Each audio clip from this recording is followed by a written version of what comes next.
Hello, my name is Danny Kim, and I have had a few people asking me how to stand up on a bodyboard. I'm here to teach you the basics of how to do it.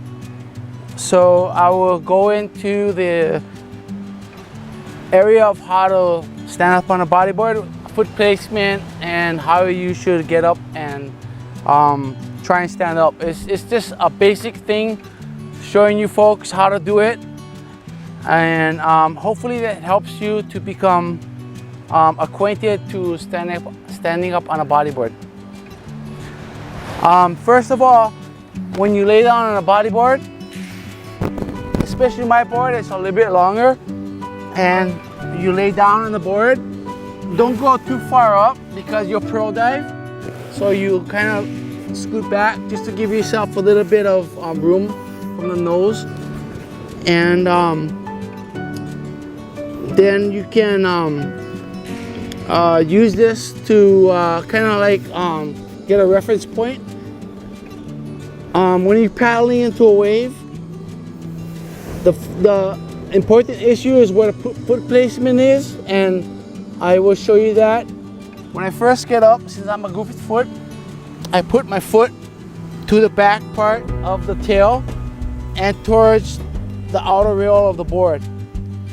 So foot placement is very important, and when you first take off on a wave, you're using your inner foot just to help you hold on to the wave better. And then when you make certain maneuvers, you start switching your foot around, especially for cutbacks and other things.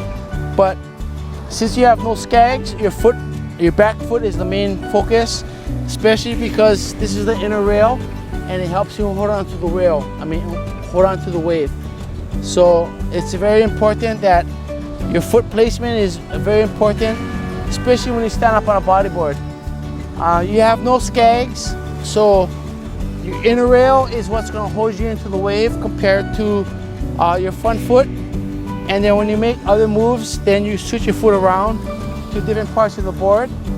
But this is the basic stance when you take off on a wave, especially if your goofy foot, right stance, whatever it is, your front foot is going to be more to the upper part of the nose, and your back foot is going to be more to the tail. And you need to understand this, because this is what's going to hold you into the wave is your back foot. Your back foot is the most important thing that's going to hold you.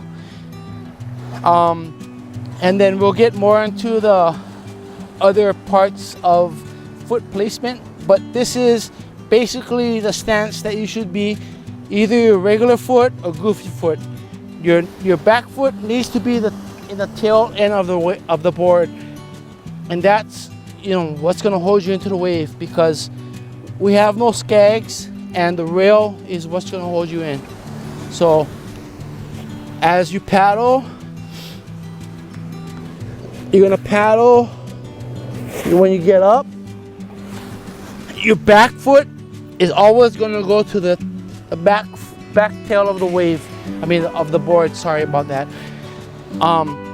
This is very important because this part of the board is going to hold you into the wave.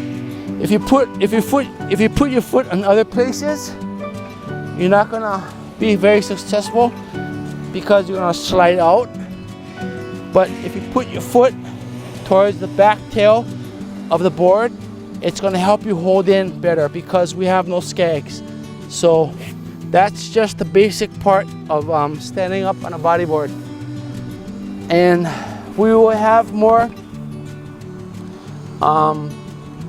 things to add to it, but that's just the basic things that I wanted to share with you, is foot placement, how to paddle, and how to get up. So again, as you paddle for the wave, you don't want to be too far forward because you will nosedive. So you want to be more centered into the board. And as you paddle, as you get up, you want to make sure your back foot is on the tail end of the board, the inner rail, and this will hold you into the wave. Your front foot is important, but not as important as a back foot. Your back foot is like your skag. It's gonna hold you in. It's your rail that's like into the wave, into the face of the wave, and this rail is gonna keep you into the wave. If you put your foot too far over, in this instance, you will slide out. You will not hold the rail that you need to hold. So always remember that either goofy foot or regular foot, your back foot is the most important to hold you into the wave as far as controllability and drive. So that's the first lesson.